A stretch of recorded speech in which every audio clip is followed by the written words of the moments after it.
يا ترى ايه اللي يخليك تحط فلوسك في البنك مش في اي حتة تانية؟ سرية البيانات هي دي اهم ميزة في البنك، لانك عارف ومتأكد ان مفيش كائن من حقه يعرف اي تفاصيل عن حسابك. بس دلوقتي بقى الحكومة عاملة قانون جديد وعاوزة تكشف على حسابات العملاء، فيا ترى ايه هدفها من الكلام ده؟ وهل كده معلومات الناس في خطر ولا ده في مصلحتنا كلنا؟ انا آية يونس، تعالوا نعرف كل التفاصيل في الفيديو ده.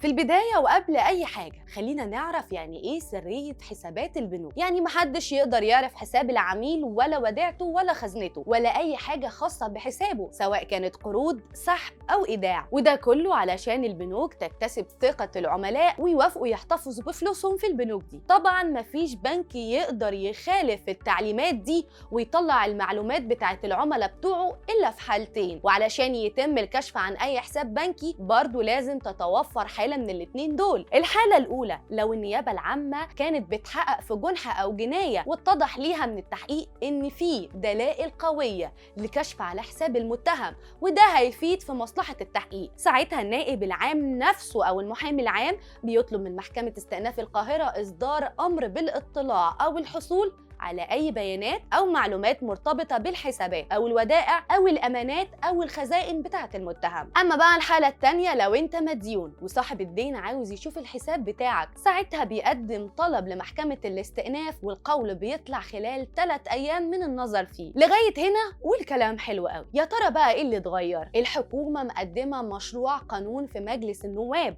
علشان تعمل تعديل في قانون الإجراءات الضريبية الموحد. التعديل ده بيدي الضرايب حق الكشف على معلومات العملاء وحسابهم في البنوك، وده علشان تواجه التهرب الضريبي والتلاعب المتهربين بإخفاء ثرواتهم وأصولهم المالية. وطبعا ده بيقلل من إيرادات الدولة. يعني مثلا وارد حد يقدم إقرار ضريبي إن معاه 1000 جنيه لكن حسابه في البنك في مبلغ أكبر من كده بكتير، وتعاملاته ممكن تكشف أرباح مش موجودة في الإقرار الضريبي. وهنا وزارة المالية بتبقى عاوزة تعرف كل حاجة في فلوسك.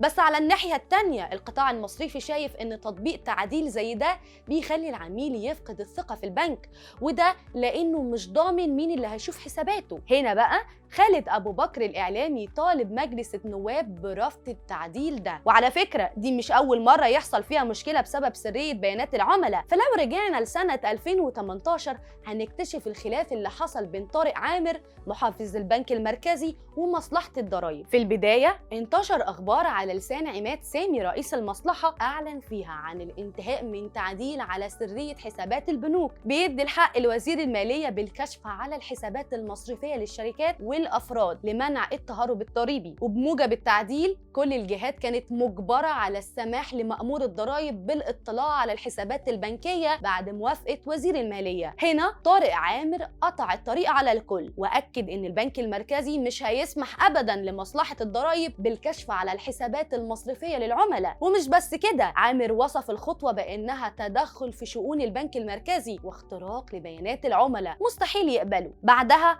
طلع رئيس مصلحة الضرايب وقال إن كلامه ما اتنقلش صح ومحدش يقدر يتدخل في صلاحية البنك المركزي. انتوا بقى شايفين مصلحة البلد فين؟ ما مصلحة الضرايب ولا البنوك؟ هل ممكن توصل لحل وسط؟ طب تقبلوا إن مصلحة الضرايب تعرف كل تحركاتكم ولا لأ؟ شاركونا في التعليقات.